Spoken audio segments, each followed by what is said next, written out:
I know most of the players, and a couple of my ex-players are there from Llanelli, so I know how good they are, and it's going to be a tough ask. We know we're in for a tough game, but listen, we're going to work hard tonight, try and get a game plan and see if we can cause a little upset, but we know they're a good side. A little disappointing the result on Sunday, but to be fair, if you look at it, we're playing against a team that's in Europe and probably about 6 weeks ahead of us. They've had a good pre-season under their belt.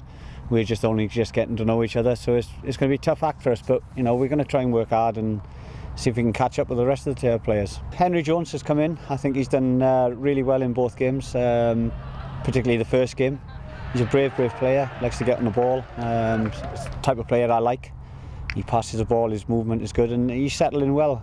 Obviously the rest only got 90 minutes under the belt and just getting to know the lads, so it's going to take a while for us to gel, but you know, it's a work in progress, and you know, I'm not going to get carried away with a defeat. I'm not going to get carried away with a win, so you know, we know there's a lot of work to be done here. We want to work towards what the Balas are doing, the TNSs are doing, and also the Connors Key. You know, we want to be up there challenging.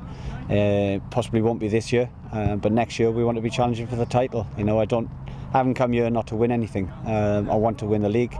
If it's not this year, which is a big ask, but definitely next year.